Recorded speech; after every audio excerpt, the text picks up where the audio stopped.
walk me through how the process works, kind of A to Z, just as if I knew nothing about it, how this would all work. Sure. So the first thing you need to do is set up new domains. So we never want to do cold email from your main domains. You want to set up new domains. I buy mine through Google and redirect them to your main domain. This way, if one of those domains gets flagged as spam, it's not going to have any issue for your website. And you also don't want all of your outreach emails under one domain because, again, it's putting all your eggs in one basket. So for most people, I recommend buying somewhere around 5 domains on Google, and then you can use Google Workspace to buy 2 emails under each domain. So now you have 10 email addresses. So those emails will be something like eds or Ed Stapleton at domain name. And you can have domain name.net, domain-name.net, .com, or you can even use your name, abbreviations. Just be creative with those names. Make them similar to yours in this redirect. For example, if you have local marketing, you could have local MKT, MCKT, or local-marketing.net. Once you got those emails set up, you actually run them through what's called a warm up. It's a bunch of softwares you can do is for you: warm up inbox, lemwarm,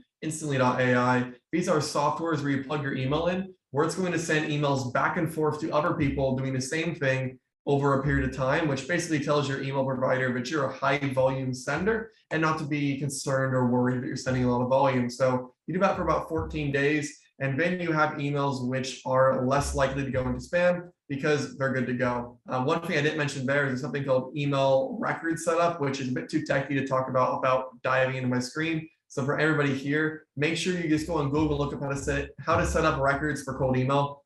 Tons of videos on it. So once you've got that done, you have a nice technical base to do outreach on. And from each of those emails, you can reach out to about 400 to 600 unique prospects per month, assuming you're following up with everybody 4 to 7 times. So 400 to 600 prospects per month, 5 to 7 follow-ups per prospect. And if you do that, you're most likely fine. Now, that's not saying there won't be an API change or a new change. You got to stay up to date on the news. But if you're following those rules and you're monitoring your email, so if it is going into spam, you either stop it, let it breathe, warm it up again, and restart. But as long as you're following that technical process, that handles most of the staying out of spam. And then, sometimes domains just will die, which is why you're kind of always setting up new ones as time goes on. So that's the high level technical overview.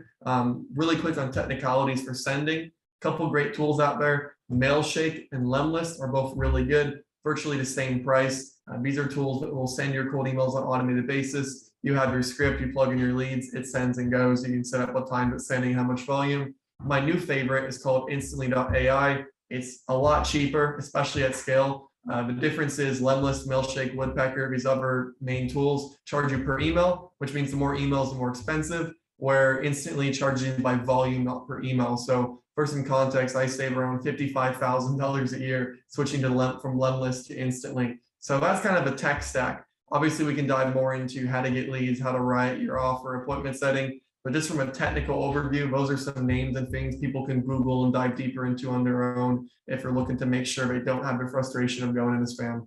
Got it. Very cool. Okay, so took some notes here. You said 400 to 600 prospects per month, and then 5 to 7 emails per month.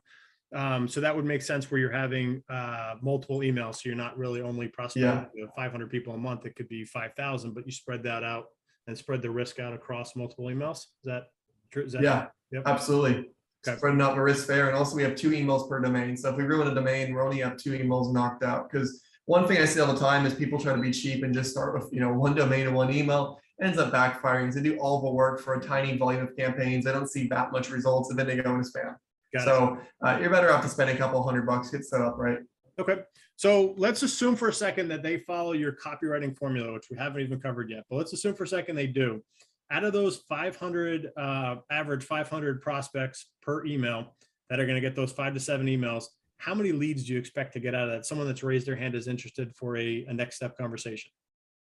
So leads, it depends on your call to action. What a answer is with booked meetings. I think everybody's a bit more excited about booked meetings because sometimes you'll get a really high response rate. Yeah, I'm interested, but how many of those turn into calls? So for actual booked meetings, anywhere from 0.5% to 4% is kind of the range. So for local businesses where we're not on their email as much, maybe 0.5% to 2%. But another thing to keep in mind is the copy for these businesses is much simpler too. So it's an easy campaign to run at a higher volume.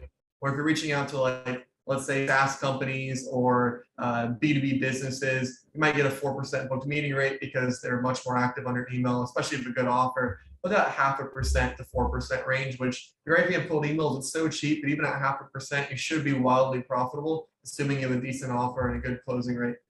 Got it. Okay. So 500, if you figure it's 1%, you're at 5, 4%, you're at 20 leads off that 500.